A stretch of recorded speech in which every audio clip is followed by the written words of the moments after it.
What is up, everyone? I'm Ryan for Fireside Yankees, and in today's episode, we have a lot to talk about on this live stream.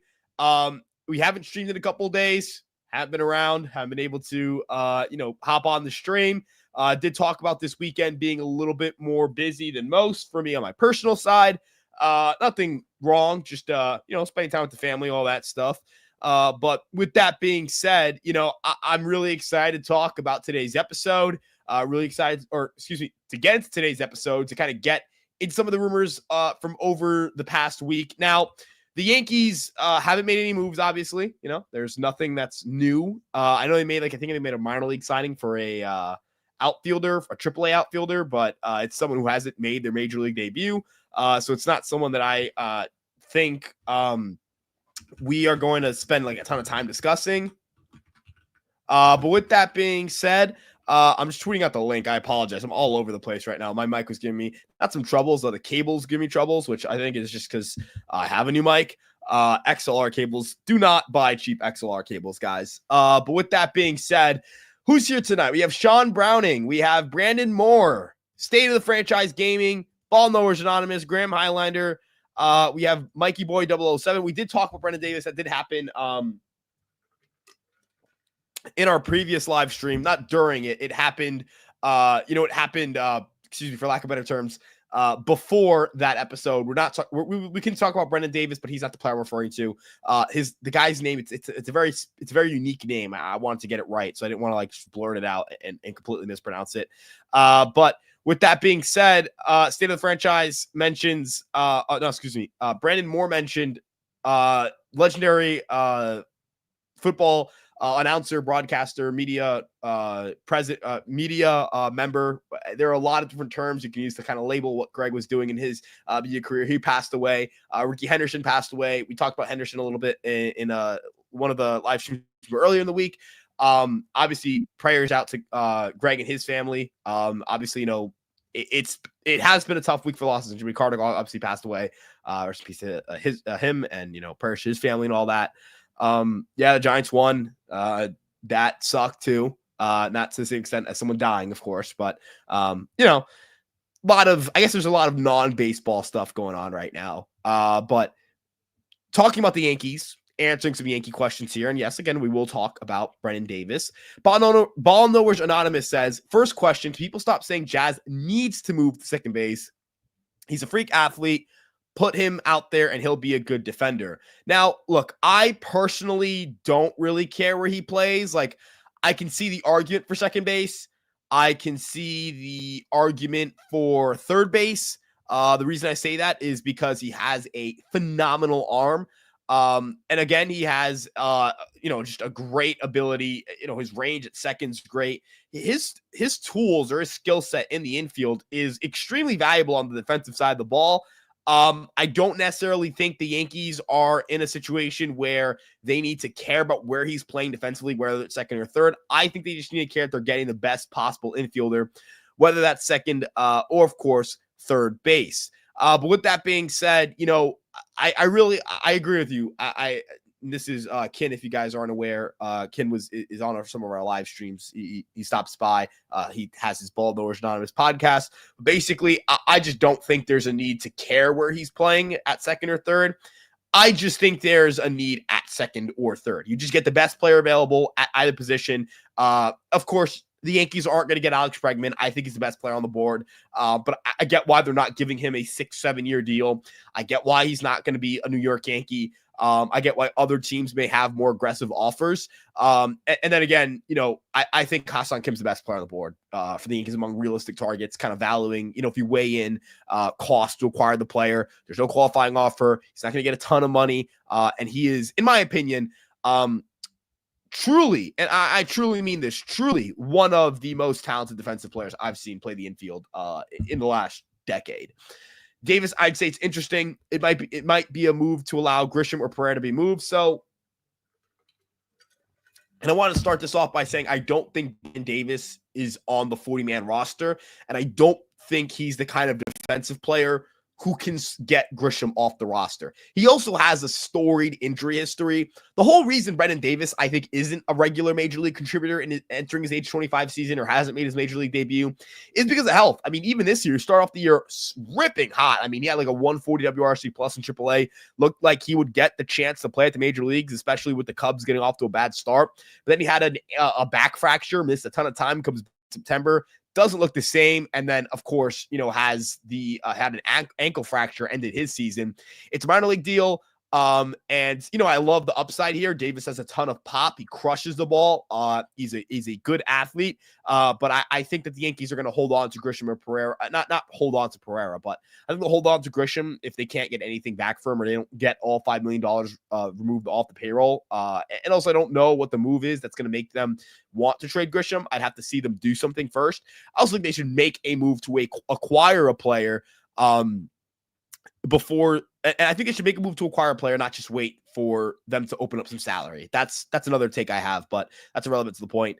And then in regards to Pereira, I don't necessarily believe Everson Pereira is being held out of trade conversations. I just think the Yankees would prefer to, I think the Yankees would prefer to hold on to him to see if he can rebuild any value, because I think people have given up on him way too soon. He's like 24, right? He missed a whole year of development because of Tommy John surgery. He was a top 100 prospect. I don't necessarily believe it's fair to, completely discount the ability for him to be a major league caliber player just yet. But Andrew Nardi to the Yankees. So Andrew Nardi, I don't think I haven't heard any smoke that Andrew Nardi and the Yankees are a thing. And that's not me saying I have source. I mean, like public smoke. I haven't seen like a Jack Curry, a Brian Hoke, any of those people link the Yankees to Andrew Nardi, but obviously he would be a huge help. We're going to talk about Tim Hill and Andrew Chafin in this episode because Andrew Chafin and Tim Hill have been publicly linked to the Yankees. I don't know if that's a headlining story. I understand it's not. Like we're in the dead of the Yankee offseason right now. They have really one position group of note to fill out, in that second base / third base. The bullpen, I think we all kind of assume the Yankees are going to have a good bullpen because they always do, even in years where they have horrible outcomes from some of their relievers. But I guess another piece of big news. Gleyber Torres signed with the Detroit Tigers. He signed a 1-year, $15 million deal. Now, I said this on this live stream. I've said this on the Fireside Yankees podcast, and I stand by this point.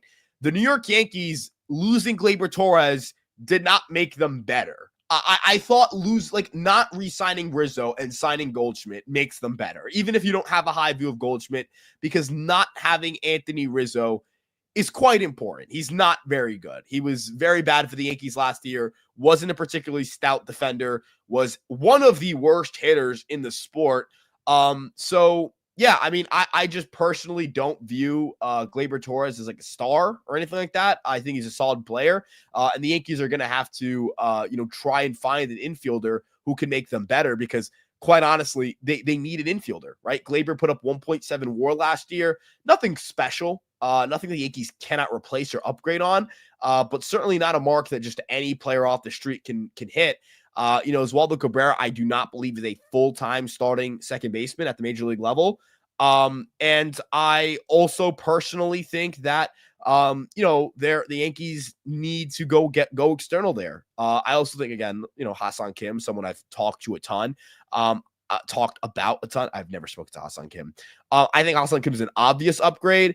I see people talk about Nico Horner. Talk about him in a second. To kind of round up the Gleyber report. Look, I agree. I think it's stupid to say Gleyber Torres is a bad player. I think it's crazy to say that Gleyber is like this monumental loss, but he's just not. He's not a bad player. He's really not. He's a lazy player. I mean, look, I don't know what lazy is or isn't, and the reason I say that is because I don't really know what makes a lazy player. Like, what makes Gleyber Torres particularly lazy, because quite honestly, I'm not saying he couldn't have showed more effort. He couldn't have ran a little hard on bases.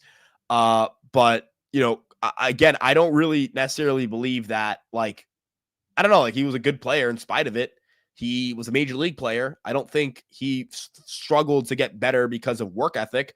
It's just, to me, at least, it just doesn't really make sense to harp on the lazy part of it. He was a good player. He's a good player. He still is a decently good player. Not a superstar. Yeah, I guess like, yeah, decision making. Yes, I think processing skills, his processing skills, I think were firmly below average. That I would agree with. I think he did have firmly below average processing skills, and yeah, I would agree. He didn't live up to his potential. That's and I agree too. Like it's kind of sad to see him go because like he was part of the Baby Bombers. Like it's sad to see a player who's been with you for a while go. But I think we can all agree like there's a reason he's not here, right? Like there's a reason he had to go somewhere else. There's a reason why the Yankees haven't really brought him back. There's a reason why the Yankees, there's a reason the Yankees haven't really brought him back, didn't show any interest. I don't even think they, I'm pretty sure they didn't even offer him a contract. At least that's what Gleyber said. So, yeah. Benito asks, question, if they were spending $760 million on Soto and they spend nowhere near that on Fried, Belly, Gold, Dev, I mean, that's probably $300 million. Where's the other 360 they're holding on to? Give me Breg. So here's the thing. It's not about the total salary. It's about annual average salary. At least that's what matters for the luxury tax. Committing $760 million is different than committing on one player is different than committing it on multiple players. So I don't see the reason to spend $760 million to commit $760 million on this free agent market. I don't think there's a collection of players worth that. I think that they should go out and acquire players who aren't going to be long-term commitments if they don't believe in them fully. Or if they are going to get a long-term commitment player, it has to be a star. I mentioned I didn't really love giving Fried 8 years. Like I didn't love 8 years for Max Fried, but I do think he's a very good player. I know Corbin Burns just signed. He signed for less than Fried, but he took less money to go to Arizona. And there's like different taxes there. Not really going to like be pressed over how much Fried got compared to Burns. So yeah. Gleyber's defense was frustrating, but when he got hurt, yeah, I mean, look, I get it. Defense matters. Defense absolutely matters, and I agree. But yeah, I mean, it just doesn't make sense to me for the Yankees to be. I don't think it makes sense for the Yankees to like shell out to bring him back. I don't know. I just personally think that the Yankees, like, I think they'll be fine moving on if they get a Ha-Seong Kim kind of player. I get it that you don't think that, but Ha-Seong Kim is a better player. He is a better player than Gleyber Torres. He just is. Like he has more WAR every year over Gleyber the last 3 years. He hasn't even played as many games as Gleyber the last 3 years. He's significantly better defensively. On offense, actually, if you factor in base running, Ha-Seong Kim is as valuable, if not a little more valuable than Gleyber. And base running does matter. Base running absolutely matters when it comes to offense because base running is offense. That's my opinion. Base running is offense. That's just a fact. So, yeah. What do we got going on here? We got conversations. I'm just trying to scroll up a little bit here. What do we got?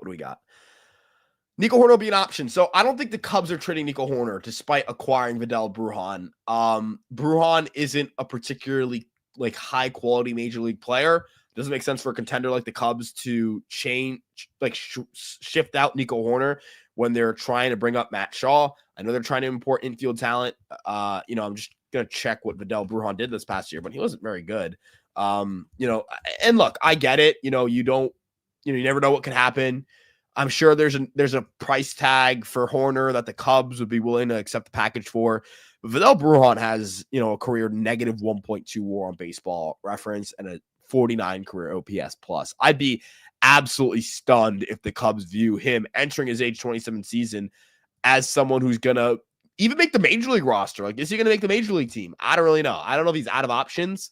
But he's not going to start for this team if they're fully healthy. I don't see them moving him, moving Hoerner, given the hole they have in their infield at third base. Brendan Donovan's my guy. I'd also be happy with Brendan Lowe, but I think Donovan's defense is better. I think he'll hit for more power at Yankee Stadium. I agree. And I saw your previous comment, Ryan, regarding, I'd give up anyone but Dominguez. I agree. I would offer Spencer Jones. I think I wouldn't really say that's a hot take. Chase Hampton, for sure. I wouldn't say I would offer like my top 5 prospects outside of Dominguez as a package for Donovan. I think that's an overpay. You can shop that around, see what you can get. But I'd offer like Jones and Warren like pretty easily for Donovan. I'd actually think the Cardinals will say no. I think they could get a little more major league talent from somewhere else. But obviously it depends on how they value, different players on the roster.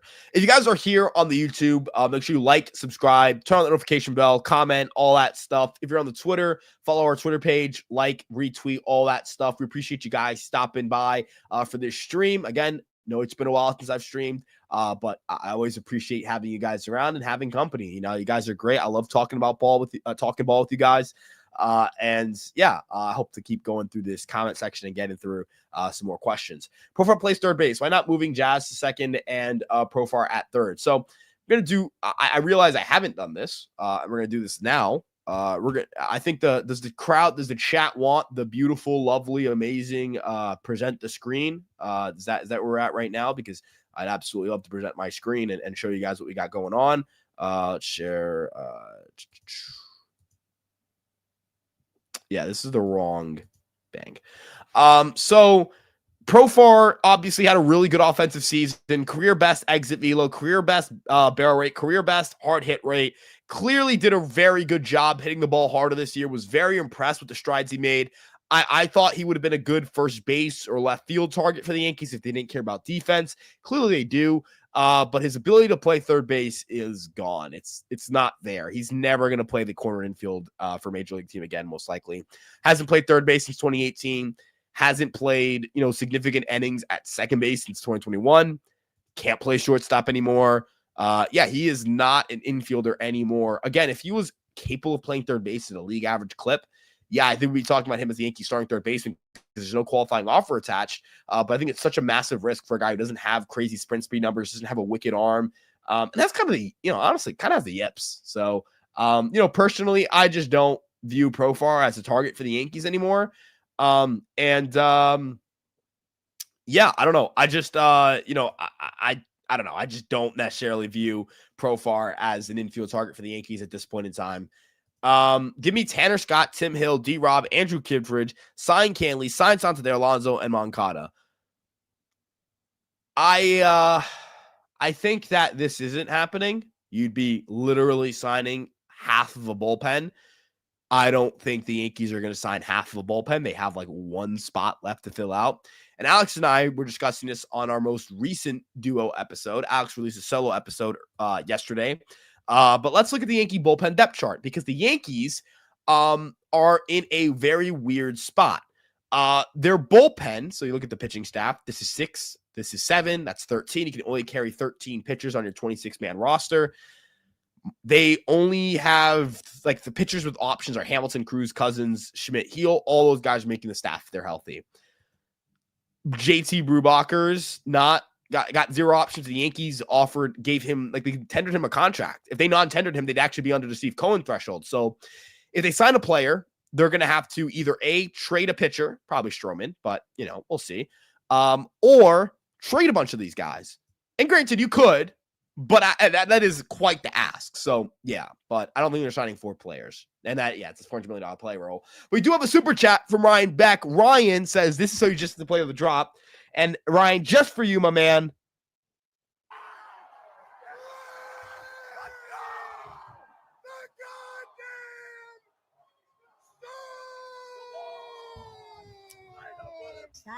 Play the damn song. Appreciate you, Ryan. You're the man. I appreciate you, man. Thank you again for the super chat. And of course, you can ask any questions without super chat. I got you. So what do we think about Jose Miranda for third base? Now, I do think the Twins are in an interesting position where they can trade out of their infield depth chart, and the Yankees have maybe some pitching that could help them. Kind of some of the concerns I have with trading for Miranda include the defense and the sustainability of his bat. Now, in 2 of his last 3 seasons, he's been a firmly above average hitter, 116 WRC plus, 115 WRC plus. Completely possible his age 25 season was an outlier. Projections like him. But again, it's a BABIP heavy approach, not a lot of plate discipline, not a ton of pop, a decent amount of line drives, but not an absurd amount of line drives. And kind of the more important thing to me, the defense. The defense is really bad. I mean, -7 OA, -6 OA at third base. No, it's +1 DRS, but in his career, 1 DRS, -12 OA, -9 outs above average. At third base, he's made 14 errors in 150 games, 7 of which throwing, 7 of which fielding. He isn't particularly fast. I don't view Jose Miranda as a starting third baseman, at least for the Yankees. I don't think he fits them very well. If the Yankees are going to go get a bad defensive third baseman who can hit, I'd go get Yandy Diaz. And so I don't, and he's also not a good base runner. Like Miranda, negative 3.5 BSR.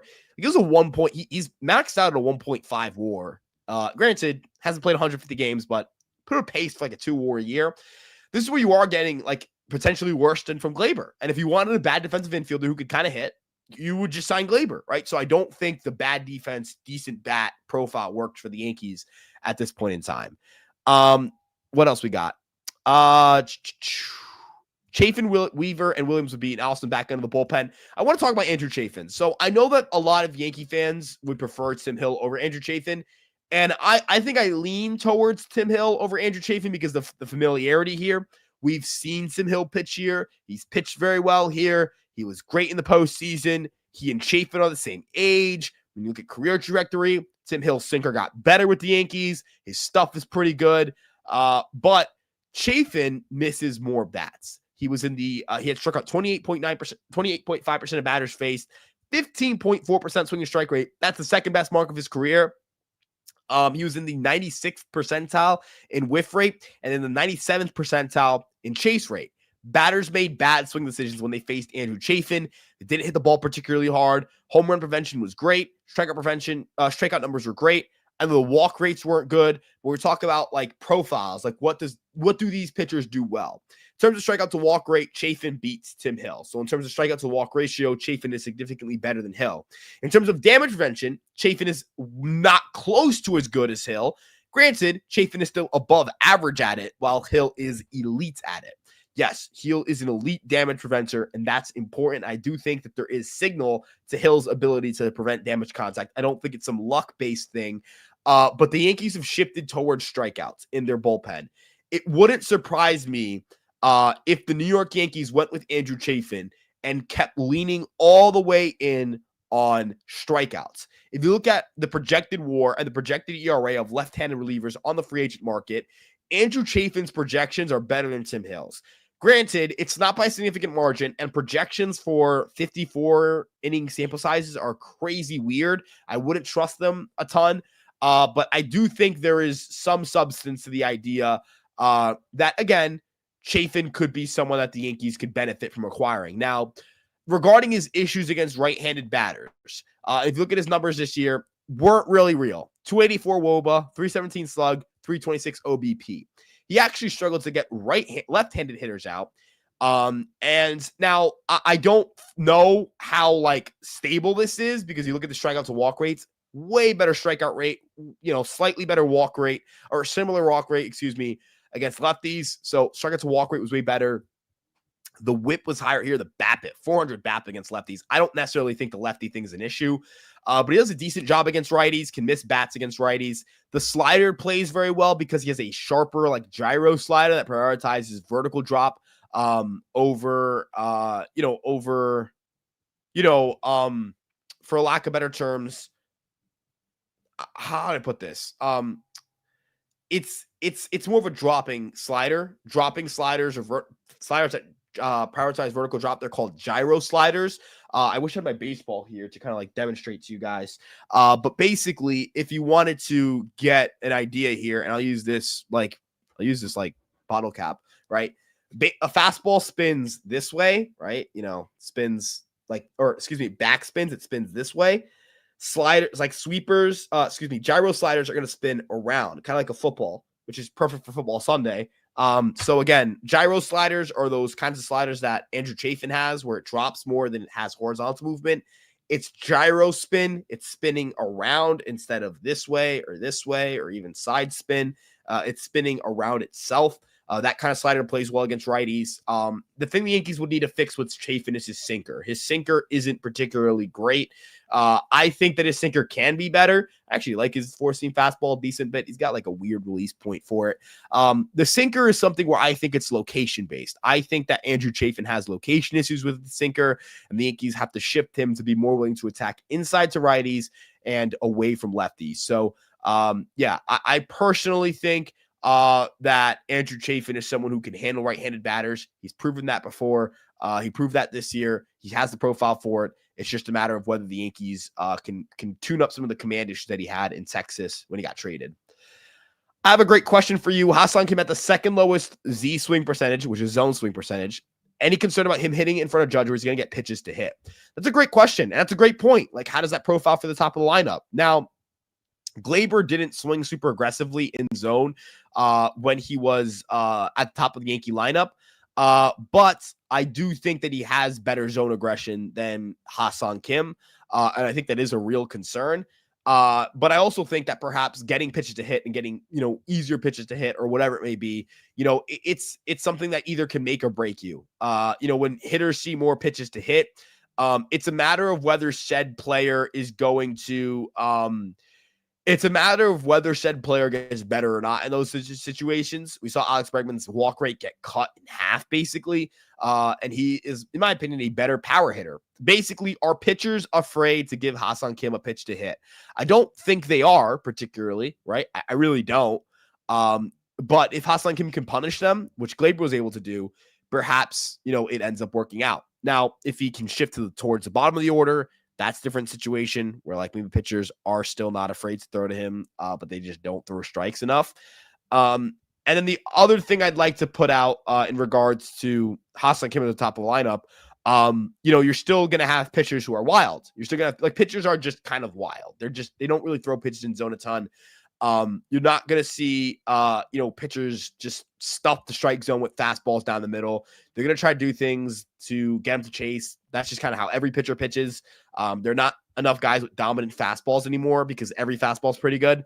42.4% of pitches were in the strike zone this year. If you look at StatCast, they have it at 51.3, which is not great. It's not particularly high considering, where, I guess where you would assume it to be, right? You'd assume pitchers are throwing pitches in zone 60% of the time. These are major league pitchers, but there's just not a need to do so if you have great stuff and you can get guys to expand the zone. Again, Kim is someone who I would be curious to see how it works top of the lineup. I know it's kind of a fence-sitting answer, but I think it's a valid concern. It's not enough for me not to sign him. It's enough for me to say that would be a reason to move him out of the leadoff spot if he started to struggle. Kim would be a serious downgrade from Gleyber. I just disagree. I just think it's incorrect to say that. I think that, again, Gleyber, Torres, let's look at the facts here. Let's look at the data. Gleyber, Torres over the past three seasons, 113 WRC plus, 7.9 WAR, 20.4 offensive runs, -6 defensive runs, -8 base running runs. Ha-Seong Kim over the last 3 seasons put up a 106 WRC plus, 10.5 WAR, and he played fewer games. He was 3 wins better than Gleyber over the last 3 years as a whole, playing fewer games. He's averaging about a WAR more season. And we're talking about players in that 3 to 4 WAR range. We're talking about getting, 25% more production. Look at the projected numbers. I know, again, 2.8 WAR versus Gleyber at around 3.0, but Gleyber's projected to have above average defensive numbers. I don't think it's going to happen. I care more about this projected WRC plus, 106 to 111. If Ha-Seong Kim has a 106 WRC plus and Gleyber has a 111 WRC plus, Ha-Seong Kim is going to be way more valuable because he's a much better base runner. And again, he's a much better defensive player. So Ha-Seong Kim, definitely a better player than Gleyber Torres. Definitely a better player than Gleyber Torres. I think that's a fact. I don't think that's opinion. I don't think that's bias. I don't consider myself a Gleyber Torres quote-unquote hater. I don't consider myself the kind of person to write him off as lazy, say I hate him and all that stuff. So yeah, I personally don't think Gleyber can be considered better than Ha-Seong Kim until proven otherwise. He won't be back till late April. That's what Jeff Passan reported.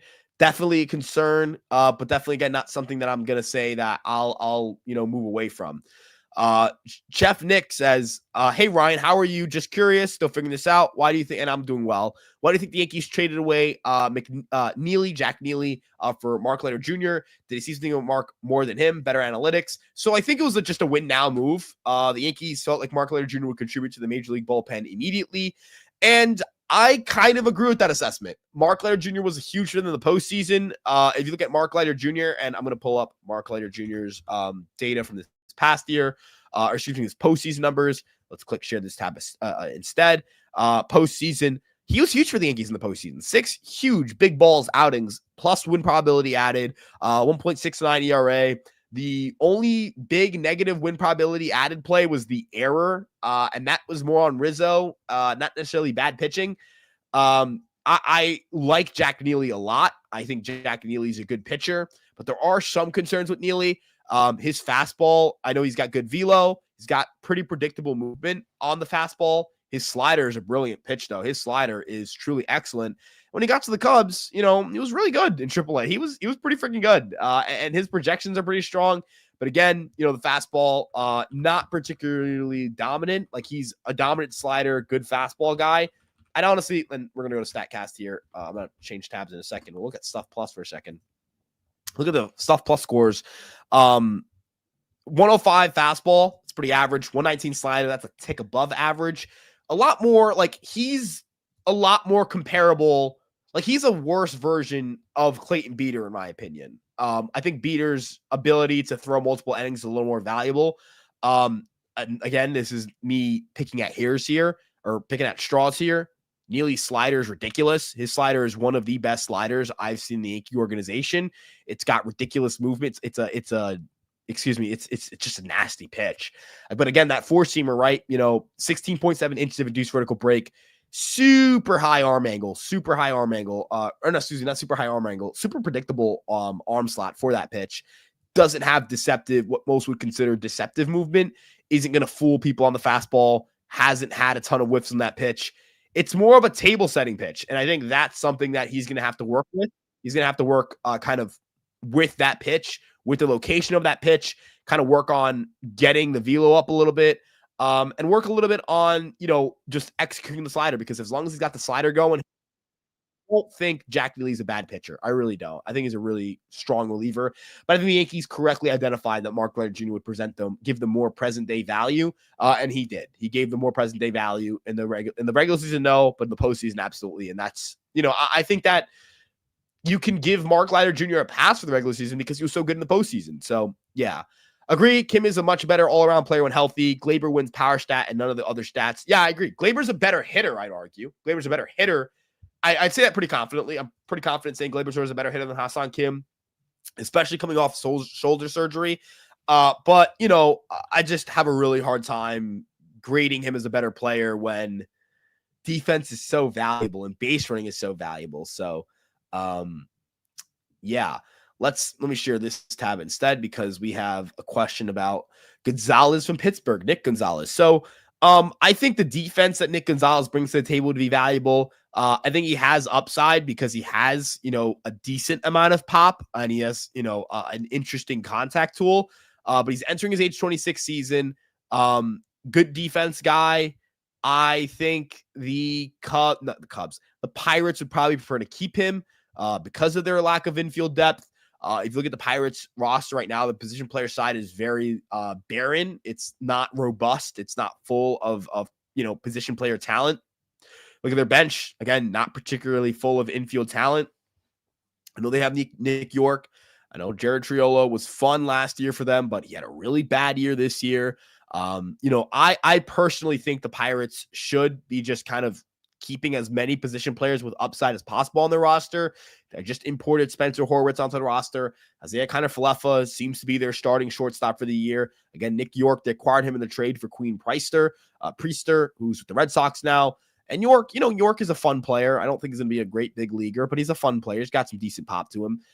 So yeah, I just don't view the Pirates as the kind of roster where you start looking at ways to unplug position player talent right now, and I hope that I like them. I think they're fun. I know that, Paul Skeen's a freaking demon and Jared Jones a monster. So yeah, but I just hard time envisioning if this group is going to try and, force a way to get position players off the roster. Yeah, a fate worse than death. I mean, again, DRS likes him at short. OAA doesn't like him. He's a weird defensive player to analyze. There are a few players who've given me as much of a headache trying to look at than Isaiah Kiner-Falefa, who, according to some metrics, are quite literally some of the best. I mean, in my opinion, some of the best. Defensive saves thinks he's one of the best defensive shortstops in the sport.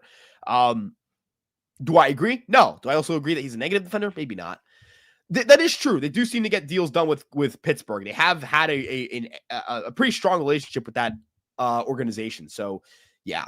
Let's talk Royce Lewis, Spencer Steele, Eugenio Suarez. Absolutely. Would love to talk about that group. Now, Royce Lewis, don't see him getting moved. Cost control talent, player coming off of a down year, player with injury history, may not get enough back for him. It would make way more sense for the Twins to keep him. Hope he lives up to his career slash line, 128 WRC plus, 33 home runs, 327 OBP, 497 slug, entering his age 26 season. Like you bank on that 4-WAR player. That's what you bank on. That's what you hope for. Personally, I don't see the Twins trading this guy. I wouldn't trade him if I was the Twins. Wouldn't even think about it. He's cheap. If you look at his service time, not ARB eligible. Excuse me, it's going to be his first year of ARB eligibility at the end of the season. He still isn't ARB eligible. Wouldn't touch it. Wouldn't touch it. Same, the Twins wouldn't touch it. The Yankees should obviously be all over a player like that. But again, don't see a reason for the Twins to move him. Realize I wasn't sharing my screen. Spencer Steer, bad year this year at the plate. Really good year last year. But look, base running value got a lot better. Not enough swing and miss to get me concerned. Good PD. Not going to chase a ton. Going to work some walks. Decent pop. BABIP was way down. I don't see a reason for the BABIP to remain 260. I mentioned that I wasn't a big fan of him in my last time we talked about Spencer Steer, but I think looking at the BABIP and and BABIP is an important metric to me because if your BABIP is high and then the year after it's just like extraordinarily low, like what reason do I have to believe that he's going to have a 260 BABIP again next year? I don't really have a reason to see that. I don't. Granted, he doesn't crush the ball on contact. That's definitely something that hurts Steer. He hit 225. Why did he hit 225? Definitely not because he doesn't hit the ball hard, right? Like that's not why he hit 225. I think a lot of it has to do with bad luck. The shares tab, base running wise, excellent base runner. Good sweet spot rates. Quality of contact did come down. That could have affected the BABIP, but again, not enough to say 40 points of drop off there. The thing I'm concerned about, and this is I think a fair concern, wouldn't have hit as many home runs at Yankee Stadium. That to me is a concern. He seems like someone who does benefit a lot from playing in Cincinnati. Perhaps the Yankees could tailor that swing a little bit more to Yankee Stadium, but just have a hard time imagining that, he's going to be a stud offensively here. But again, I would take that 106 WRC plus with that base running. The big question for me is the defense. How good is he going to be defensively? Because hasn't done great at third, hasn't done great at second, Yankees aren't going to play him at first, not going to play him at short, not going to play him in the outfield. It's got to be second or third. Looks like second's a little bit better for him than third. He's got a decent arm. I get that. But again, I think Steer is it's definitely a bar. It's a gamble. It's not the kind of player where I go, yep, infield solved 100%, no concerns, none at all. And again, are the Yankees going to target someone whose biggest issue is defense? Because again, if you're going to do that, you could just sign Gleyber. Granted, Steer has the obscure. Is it obscure or like abnormal or like quirk? He's got the quirk that he's a really good base runner. That's different from Gleyber. Now, Suarez, in my opinion, would be like the perfect fit here. He's got tons of pop, hit 33 home runs last year. I know DRS doesn't love him, but OAA thinks he's a stellar defensive third baseman. I think the Yankees would view him as a good enough third baseman. I would also view him as the quote-unquote good enough third baseman. Tons of juice in the bat. 30 bombs last year. 115 WRC plus. I know the whiffs are high. Don't care. Think it's important for the Yankees to have a thumper like this in the lineup.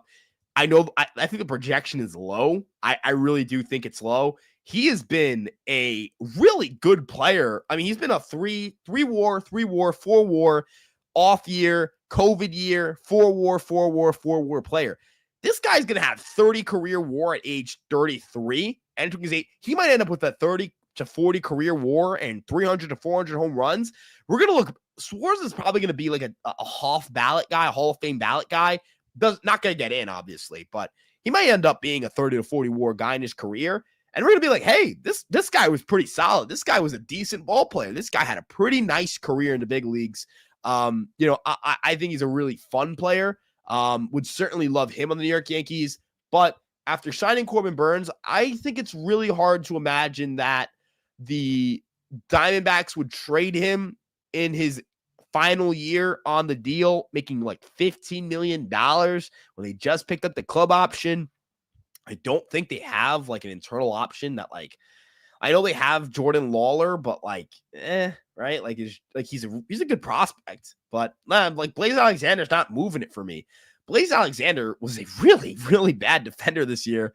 88 WRC plus, entering his age 26 season. Not the guy you move heaven and earth for. Doesn't have crazy pop, and again, just a brutal defensive player at shortstop. Decent at third, but he was so bad at short. I mean, he's just not the kind of defensive player I'm selling out for. And again, like, is he really like gonna be a good major leaguer? He didn't hit a lot of home runs, didn't make a lot of contact, didn't make great swings. Like, look at the chase rate, not great. Not the kind of guy. If I'm the Diamondbacks, it's just me. I'm Ryan Garcia. I'm not the GM. Not really trying to find a way to open up playing time for Blaze Alexander as a full-time player. And then again, Jordan Lawler. Again, I'm not doubting him. It's just that, like, okay, Jordan Lawler, how old is he? He's, I think, 20. Yeah, he's 22, entering his age 23 season.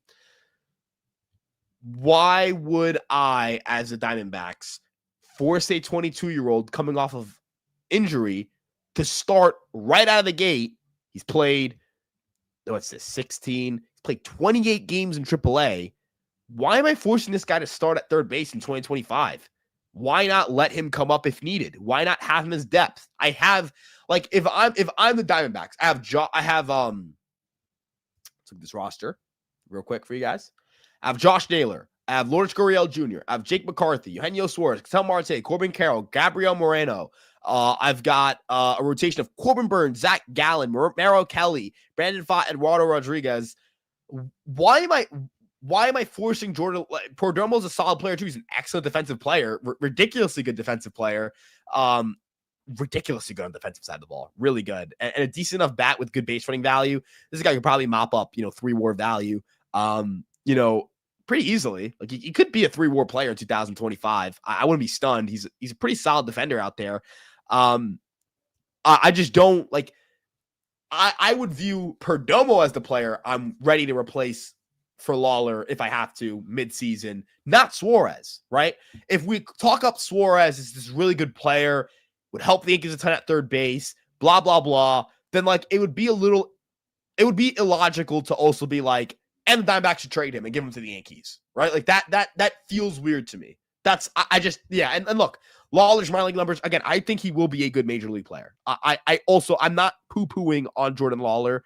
I'm poo-pooing on the idea that the Diamondbacks are going to trade a veteran player who was a huge part of their offense last year right after signing Corbin Burns to a big-time deal. I'd be shocked, and especially after losing Walker and Peterson, that's a ton of offense to lose. I mean, they lost quite a bit of their offense. That's, I think, right there, like 50 to 60 home runs right there in two players. You're going to subtract 33 more? I just feel like that's crazy, right? I feel like that's crazy. So, Tovar just signed an extension with the Rockies entering last year, so he's not going to get traded. So yeah, that's where I'm at. And yeah, they're going all in. They're all in. There's no reason to subtract more pop. Yeah, this is a great question. How will the Yankees use both these players? I think Gomez has trade value. He's an arm. He's an interesting reliever arm. He's got multi-inning capabilities. I think it'll be a late spring trade or cut or make the team, depending on the injury situations. Could make the team out of camp. Could get traded during camp. I think that's Gomez's future. And then for Oswald Peraza, I'm not sure what they're going to do with him. I don't know what his trade value looks like. I don't know if he's a major leaguer. I don't know if during spring training that's going to happen. I just don't know what's going to happen. I really don't know what they're going to do. I don't. So it's going to be really interesting to see what happens with both these players, but I'll guess that both of them aren't Yankees when the season starts up when the season starts, I don't think they'll be Yankees. So yeah. Is that a hot take? I think it's a hot take. Yeah. Chris Drew, we got a super chat from Chris Drew. Chris, I got to play it for you.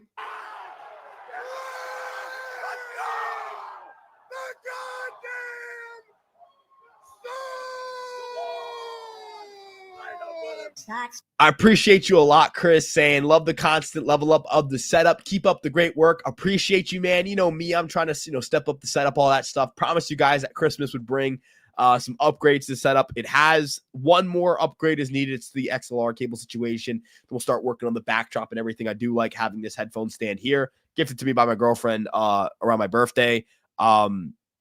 And, got to see her this past weekend. She's lovely. Love her. So, owe a lot of that to her. And obviously very blessed and fortunate to be in a situation where, I have support from my parents and my older brother on, all this stuff. So, I'm a blessed guy. I'm a blessed guy because of you guys, because of people in my life. So, thank you, man. I really appreciate it. Thank you a ton. And hopefully I can keep leveling this thing up. So yeah, where's JT Brubaker going? So, first and foremost, I find it super interesting to kind of talk about JT Brubaker, because if the Yankees didn't tender him a contract, the Yankees would be under the threshold. They would be under the Cohen threshold. To me, at least, like, that has to indicate that the New York Yankees want him on the roster, right? I mean, like, I don't know. Like, I don't know. Like, how do I put this? I wonder if Brubaker, I'm sorry, I got a text message. I have to answer it real quick. Brubaker's in an interesting spot because is he going to be built up as a starter? Is he going to be as a reliever? And I don't know why Brubaker. Oh, I put Burr. I'm trying to type him in on StatCast and share the screen to you guys. I also don't want Ryan McMahon. I know that's floating around the chat a little bit. So yeah. Let me pull this up here. So if you guys don't mind me, I'm just going to respond to this text very quickly, and then I'll give you guys the break. I just have to respond to this text. I'm so sorry about this. It's just my bad. Yeah, please no to Ryan McMahon. Please no. Please no. Yeah. So, let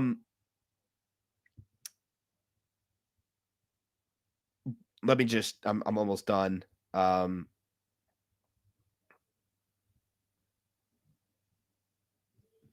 Okay, let's get back to this situation here. So JT Brubaker is in an interesting spot because he's got a sinker, slider, curveball, four seam, changeup. Is a big sinker, slider, curveball guy, right? I don't know if being a curveball, sinker, slider guy works in the big leagues anymore. I wonder what he's going to tweak.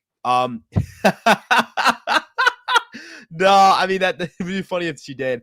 I do love her. She's great. I could go on and on about her, but I don't want to be a sappy boy or sappy lover boy on this podcast right now. But yeah, in regards to Brubaker, I don't view him as movable money. I view him as a player who's going to make an impact on this team next year. I also disagree with this. I don't think they should have been non-tendered if the Yankees like them. Like, I don't see a reason why the New York Yankees should non-tender a player making $1.65 million, that being Brubaker, if they like the pitcher. If you like the player, you should keep them. If you think the player is going to contribute, you should keep them. And yes, Grisham is expensive. He's $5 million, quote unquote, for a bench player.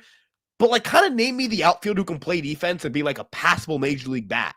And don't cite his batting average. Let's talk about OPS plus and WRC plus. Those are the metrics that the Yankees are going to value because they're league average. They're just for the run environment or the league environment. They're just for all of your offensive contributions with the bat. But in regards to Brubaker, I mean, the sinker's pretty good. There's some good arm side run here. Decent vertical drop on the pitch. Decent velocity. He's got some weird release tendencies. He released from a really wide slot. I think he could be a sweeper guy. He has a slider that misses a ton of bats already, and it's kind of a dropping slider. I don't think he needs this curveball. I don't necessarily think he needs it. Changeup's a pitch I don't know how he's going to factor in. Fastball, again, the four-seamer's not particularly great either.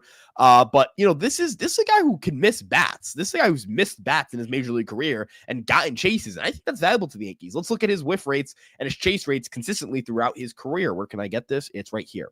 So 27.2, 27.4, 27.6. That's above average. That's firmly above average. As a starting pitcher, too, Brubaker's been a starter his entire career. So you get a guy who misses bats as a starting pitcher. Can he miss bats as a reliever? He struck out 23.3% of batters faced as a starter. What's it going to look like as a reliever? Can he get better as a starter? Right? That's the other part of this. So I think that Brubaker is someone they like. I like that he misses bats. I think he's someone the Yankees can get more out of in 2025. And again, I just disagree with this. I disagree that he should be making league minimum. You can't. You're the New York Yankees. You shouldn't have players that just make league minimum. You should have quality veteran players who can play their position, and if they have to start, can start, because Grisham is going to have to start if someone gets hurt.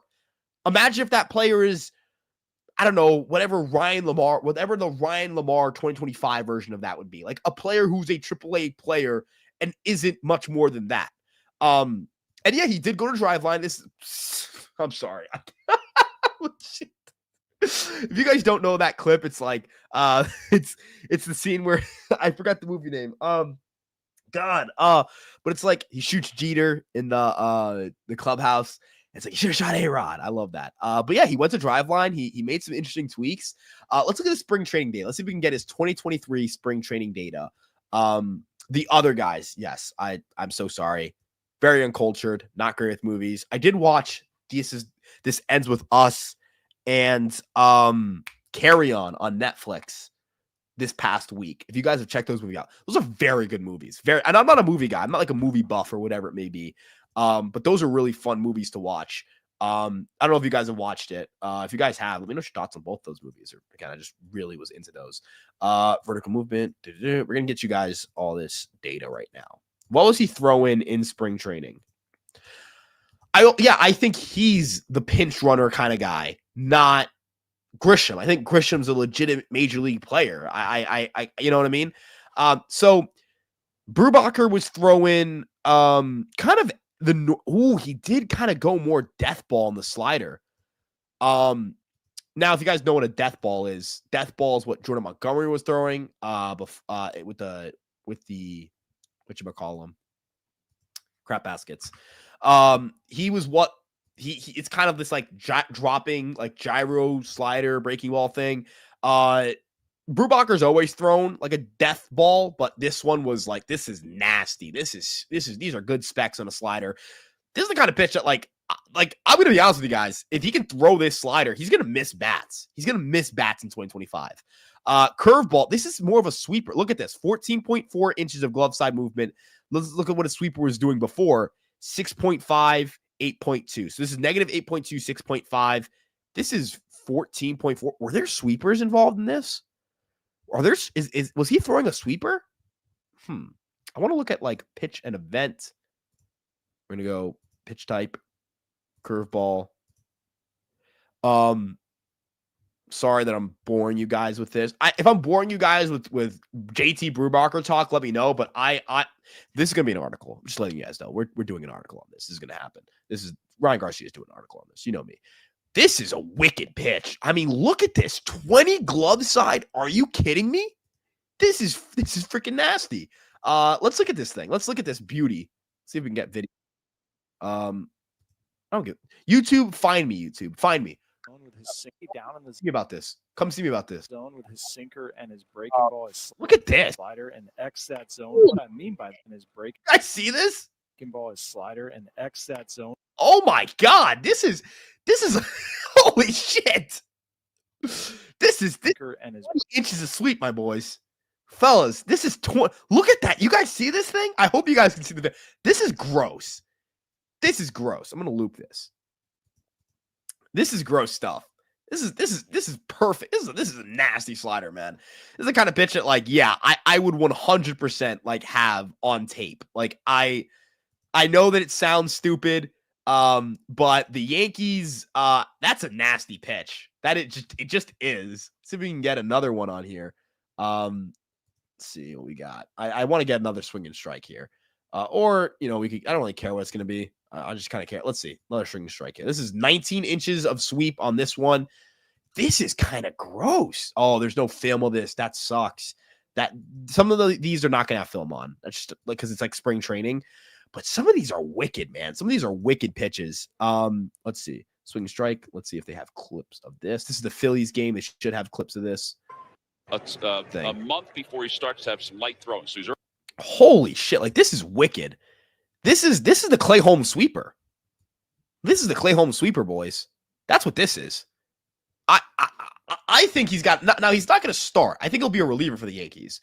But if he's throwing that with that sink P, that could be freaking gross. So again, this is why I don't care if the Yankees are spending marginal money on these players. I just find it interesting because they'll tell you who they like or who they don't like based on what they're willing to do to cut a player. I mean, if they cut a player, a non-tender a pitcher, you can know, yeah, that player's either hurt or they don't really have a lot of interest in said player. They clearly like this guy, and they should like this guy because this guy's stuff is freaking nasty. It just is. And I think nasty pitches, you always go with upside. You always go with good stuff. So this is JT Brubaker. We acquired him last year, just kept getting hurt. The Yankees wanted to get him back in the year this year. This is a crazy new slider to have.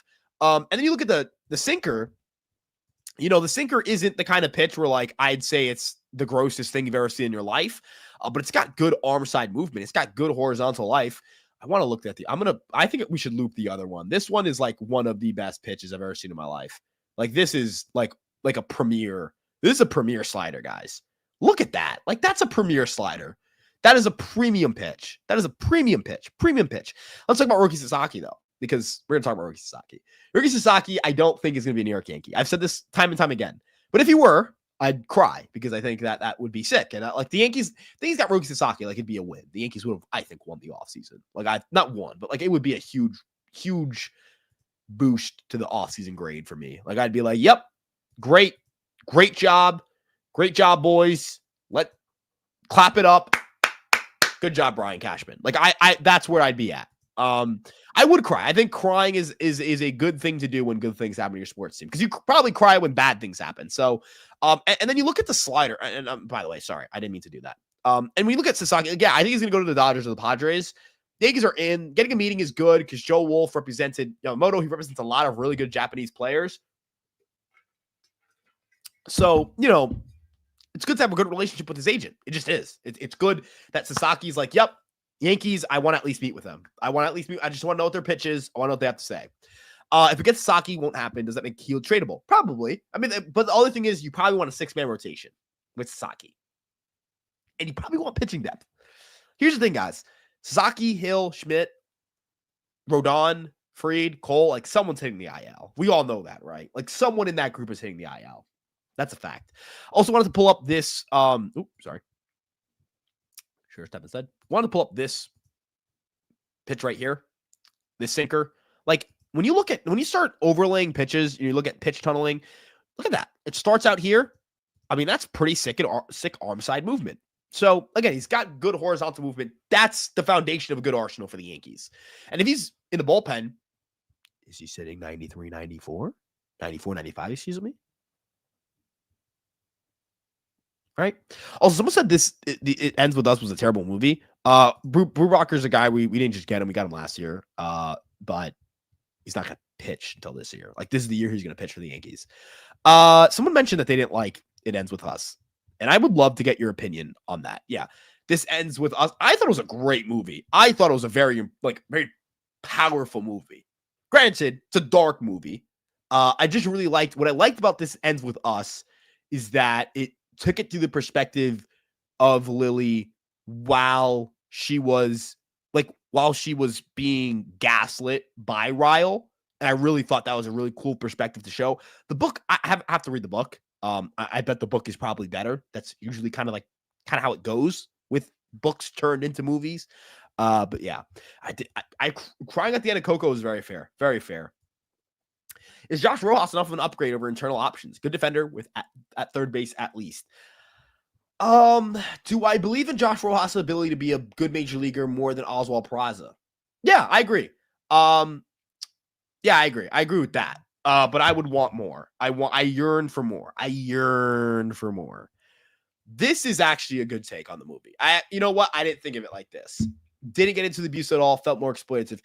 I think the whole point is that you're not supposed to you're supposed to watch the movie, and from her perspective, you don't think she's being abused. And I think that's the point because she's convincing herself she isn't being abused. I think that was the point. I think it's also hard to fit that in just like one movie and like screen time. I do get it. I think it's easier again to kind of do this in a book than a movie. And the author, I believe, is approves of the movie.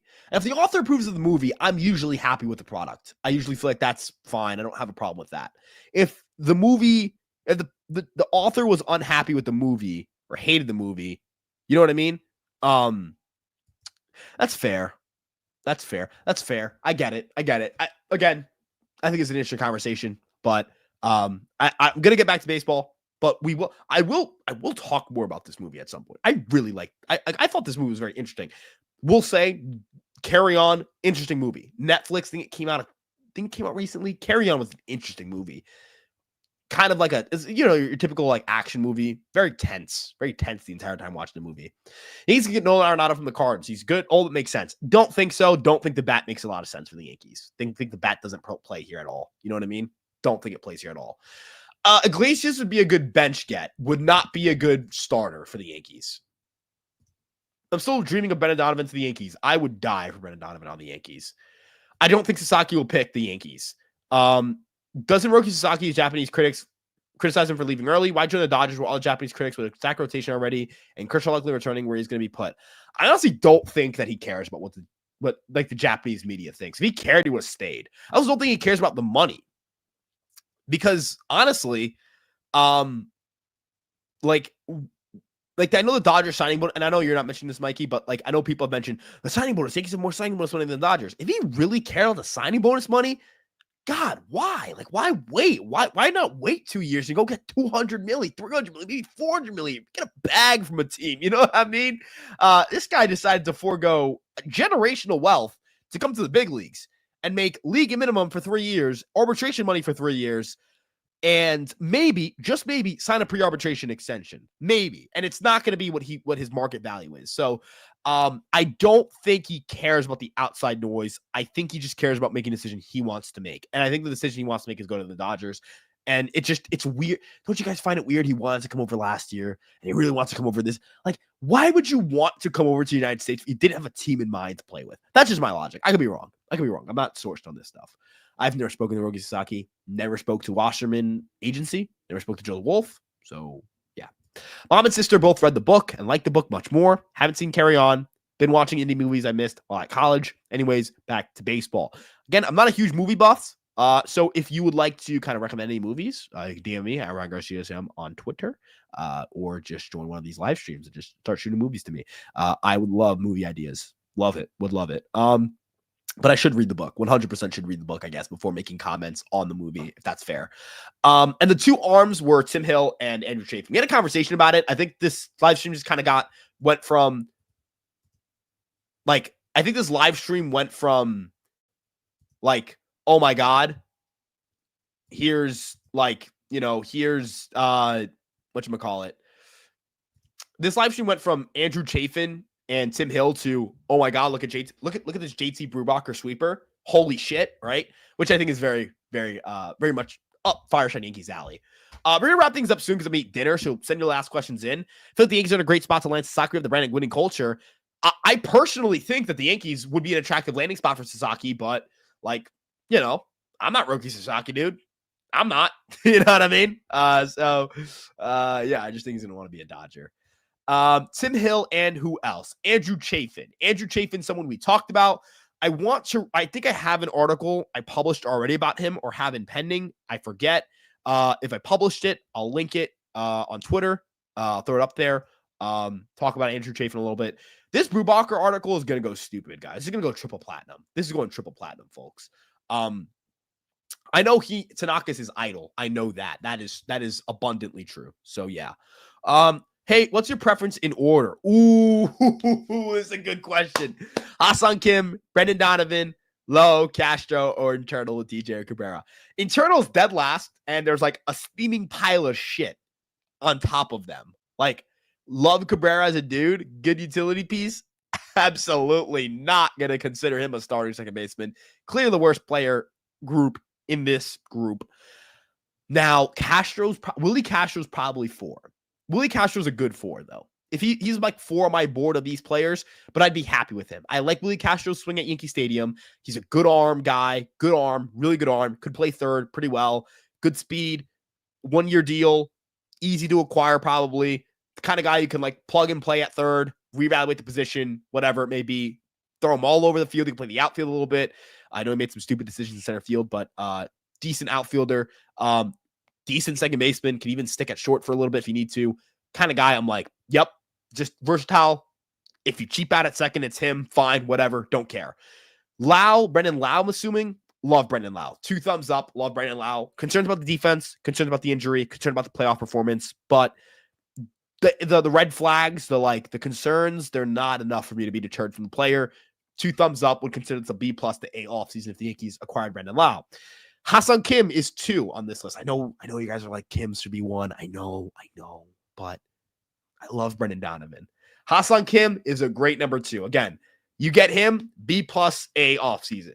Brendan Donovan's an A. Brendan Donovan gives me an A. I think he gives the Yankees an A. Brendan Donovan is a good hitter, has the benefits of profile well at Yankee Stadium, which Castro, Lau, and Donovan have in common. Kim does not profile as well for Yankee Stadium.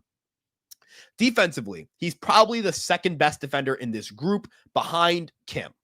Base running wise, he's a better defender, base runner than Lau, a worse base runner than Castro, but marginally, and a way worse base runner than Kim. And then the thing with Donovan is he's a better bat. And I think you'd sacrifice a little bit of base running and a little bit of defense for a bat that's a lot better, a lot more sustainable, a lot better for the Bronx. He would have hit 19 home runs instead of 14 if he played all of his games at Yankee Stadium. Again, I think we can all agree in this chat, for as much as we talk about defensive base running, and as important as it is for the Yankees to be good at both next year, we would all gladly take a meh base runner and a good defender with the bat that Donovan has, which is around a 115 to 120 WRC plus, over like a 105 WRC plus hitter like Kim with a great glove and good base running. It's a marginal difference, but I think that you made the defense base running play at left field, and Goldschmidt's a better base runner than most first basemen and a better defender than most first basemen. So you just want to get a surer bat. Donovan's a pretty sure bat. He also is going to play 162 games. It's more likely that Donovan plays 150 games than Ha-Seong Kim. That matters in this equation too. It does. It just does. Like all that stuff packaged together. Who's going to play more games for you, right? Like let's do pros and cons. Who's going to play the most amount of games? Donovan and Castro are 1 and 2 on that list. Who's going to play? Who's going to be the best bat of this group? Lowe and Donovan are 1 and 2 on that list. Best defenders. Kim and Donovan are 1 and 2 on this list. So defense, volume, so like durability, defense, durability, OBP skills. Actually, Donovan probably has the best OBP skills of this group. Power, game power. I would say that Donovan probably has like the second best game power in this group, behind just Brandon Lau. Brandon Lau's the only guy who can consistently hit the ball out of the yard. Not for the first half, just for the first month. So, yeah, I mean, again, it's just like one of those things where the safest player, in my opinion, projection-wise, the easiest player to project for 2025, in my opinion, it's Brendan Donovan. It's Brendan Donovan. That's why I'm there. Yeah, that's where I'm at. Kind of crazy for me to like. I know it's kind of crazy that like I don't know. It's a weird methodology for me, but yeah. No, they shouldn't move Volpe off shortstop. Yes, he would hit for more power here too. OPS plus would be up. I 100% agree. 100%. Ryan Beck, 2 thumbs up. And Carlos Correa, he would be my number 1. Carlos Correa, I think is holy freaking, like, I love Carlos Correa. Sam Huff, think that like a minor league deal wouldn't hurt. Sam Huff, like, I see what your logic is. Where it's just like the Yankees just need catching depth, probably. They just traded 2 Cashaway and Narvaez and Trevino. The problem with Huff is that, I don't know if he's a good defensive catcher. Like, I don't know if he can stick at the position. I think that's why the Rangers DFA'd him. I think that's why they said, yep, you had 3 uneventful major league games. You're done. You're out. So, yeah. Crazy good thump, though. Crazy thump in the bat. Tons of pop, tons of power in Sam Huff. Couldn't see that it would hurt to acquire him. But again, I don't view him as like a reliable option. Very concerned about the defense. So, yeah. And Stroman, Marlins. Yeah. Denny Diaz's problem is he's such a bad defensive player. So, yeah. Okay. Real pain. I'm going to screenshot this. Just going to screenshot it. Yeah. Thank you, man. I'm going to wrap things up here soon. And yes, I think Ascar getting the backup job is fine with me. I know you can't do anything nothing this offseason, but I want Kyle Tucker badly. I don't want to overpay for a B+ player, not be able to get Kyle Tucker next year. I agree. I don't want to overpay for a B+ player because I just don't think it's good value. I think the Yankees wouldn't be getting meaningfully better anyways. But yeah, I want Kyle Tucker more than I want anything in baseball right now outside of a World Series title. With that being said, appreciate you guys stopping by. Appreciate you guys being here for the live stream. I'm going to go eat dinner and work on this. JT Brubaker is the man of the hour. And yeah, appreciate you guys a ton. Love you guys. You guys are the best. Like, comment, subscribe, turn on the notification bell, do all that stuff. Check out Fireside Yankees on Instagram, TikTok, Twitter, Facebook, and of course, this YouTube page. And of course, you guys can check out Fireside Giants, Fireside Rangers, Fireside Knicks for all your New York sports teams. EmpireSportsMedia.com for New York sports coverage. And again, just thank you guys. Really appreciate it. You guys are here. You guys are here all the time.